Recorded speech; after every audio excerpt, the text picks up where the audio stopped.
Hello, everyone. Many South Koreans have been mourning for many years. Actually, more than 5 years. Why? Well, I should confess, however hard I explain the reason, you might not be able to understand much of this. Because this is beyond description, just outrageous.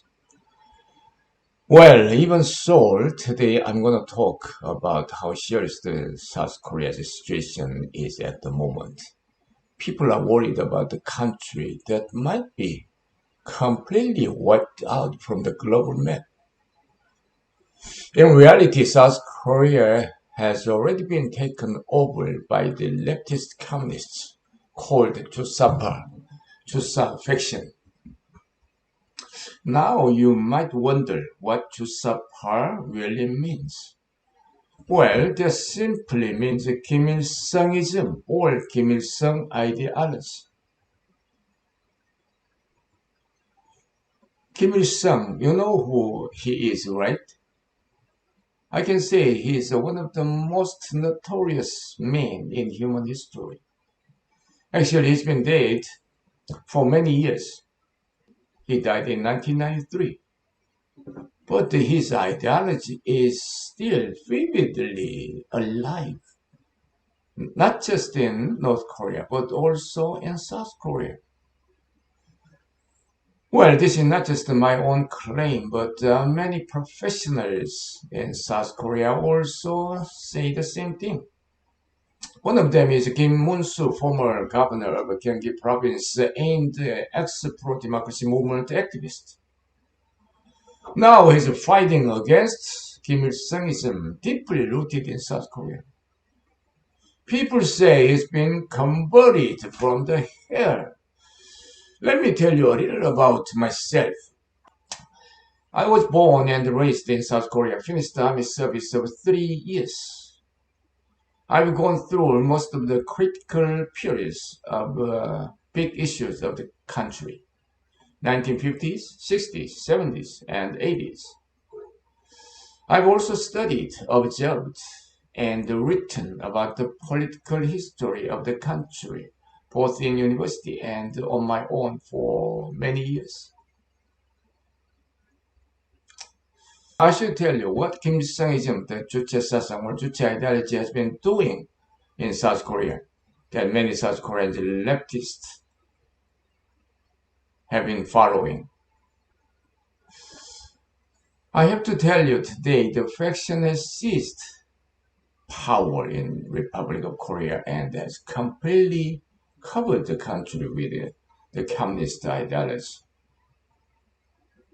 The legislative, judicial, administrative, educational, cultural, broadcasting, art, economic, and corporate sectors, you name it.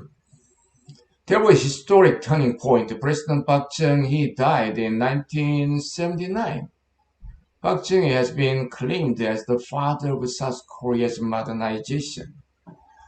It's true that the Park's government suppressed people, mainly who were political agitators, disturbing government's economic development policies. While in those days, people were so poor that most of the South Korean people were so poor that they did not have enough food to get by. Absolute majorities were in absolute poverty line. Kim Il-sung, the boss of North Korea, and many of his followers, both in South Korea and North Korea, became so happy about the President Park's death. You know why? They thought it was the best opportunity for them to communize the whole peninsula, which was Kim Il-sung's lifetime dream.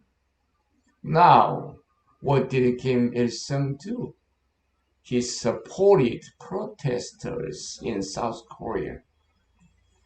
Well, according to North Korea defectors, Kim Il-sung even sent his troops to the south in 1980. Then there was a huge protest in Gwangju, Jeonnam province on May 18, 1980. Some call this Gwangju riot, while Jusapa call it a pro-democracy movement. The whole country was in chaos. Major Army General Jeon Do-hwan put the riot down. Now Jeon Do-hwan showed up in political arena, and this caused more protests across the nation in the name of a pro-democracy movement. In the end, protesters were frustrated and had to go through difficulties for their democratization when General Jeon took power through the October 12 coup. Then what happened?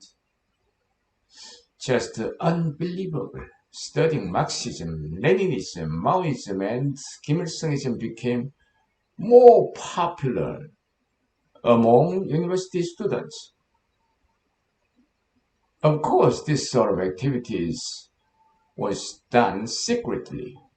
Protesters got more support from North Korea.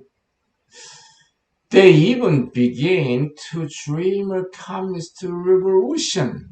In this period, many even went over to North Korea and met Kim Il-sung. I should admit that the Juche ideology had a strong power to influence on many innocent young students. Protesters were detained in police and harshly tortured. But this kind of experiences offered them a pride as revolutionists. Well, many protesters even became couples and married. They were even called the revolutionary family. How honorable! Furthermore, they were proud that the achievement of a revolutionary family title would pass down from generation to generation. Even so, most people did not realize what was really happening in the country. They were so ignorant of what the protesters were doing. In fact, the Juche ideology has produced millions of pro-North Koreans in South Korea. And today, finally taking full control of the state power and all walks of life. The Republic of Korea is now totally under the leftist wing communist government, in which national power has been completely seized. Ironically, all communists always advocate democracy. Leftists claim their democracy is a real one, while liberal democracy as fake one. That just beautifully wraps up the dictatorship of the bourgeoisie. Liberal democracy and liberalism are the enemies they must destroy. Today, many people in South Korea are waking up to protect the Constitution of the Republic of Korea and free democracy. They're fighting against their own blood brethren communist members in their own soil. The fight is not easy. It's so fierce. Sadly, the Jusa faction denies the Republic of Korea called Daehanmin국, in which they were born and raised. Furthermore, they even say Daehanmin국 should have not been born at the beginning. Interestingly, they consider North Korea to be the orthodox country on the Korean peninsula. How serious, how sad, how ridiculous, despicable. The reason why the Juche faction denies the legitimacy of the Republic of Korea is because they do not recognize the legitimacy of former President Seung-man Lee, who founded the country, and the former President Park Chung-hee, who achieved an economic miracle for the country, so-called the miracle of the Han River. Unfortunately, today the global citizens are blind about what's going on in South Korea. Instead, they believe what they hear from their own media outlets, which only deliver what South Korea's media talk about.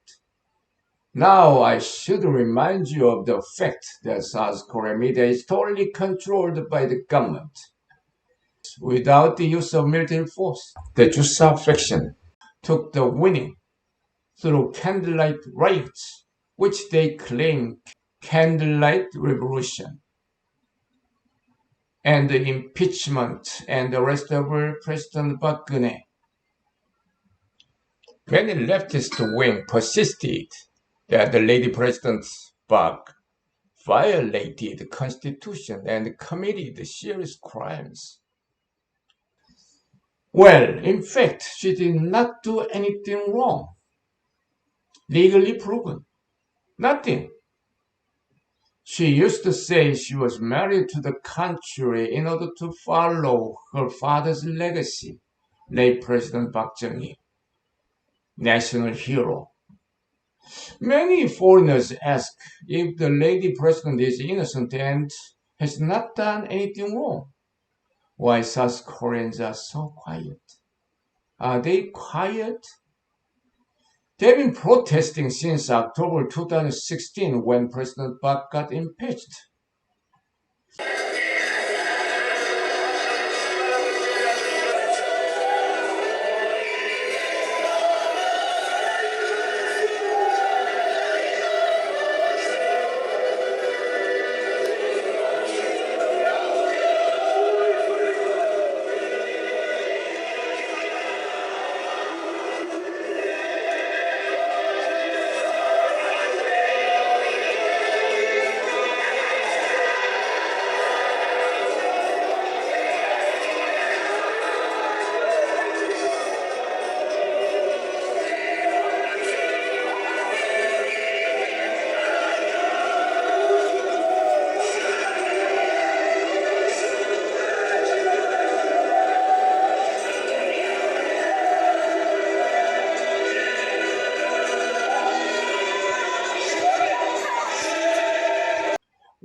At the initial stage, protests were on every Saturday only, but later they protested almost every day across the nation. Now protesting became part of their daily life. Then let me ask you, how come you do not know about this at all? I'm sure you cannot answer to this question. Let me tell you. Let me tell you why. Because the media control the whole thing and the foreign media just deliver the censored news by South Korean government. Only through YouTube, some people can get a little portion of real truth. Probably this type of a total control by a democratically set up government has never happened in today's modern democratic society and never will. The Jusa faction regime arrested two former presidents Park Geun-hye and Lee Myung-bak. Both are still in prison. Not only these two, but also so many others who were working under their administrations. President Moon Jae-in is performing a notorious dictatorship disguised by liberal democracy. The Moon Jae-in regime is not performing a liberal democracy. It is a pro-North Korean communist regime, and its primary goal is to achieve federal unification with Kim Jong-Eun. What he really wants to do is colonize the whole peninsula in alliance with China. Well, I should stop here. Next time, I'm going to further the issues of what are really happening in South Korea.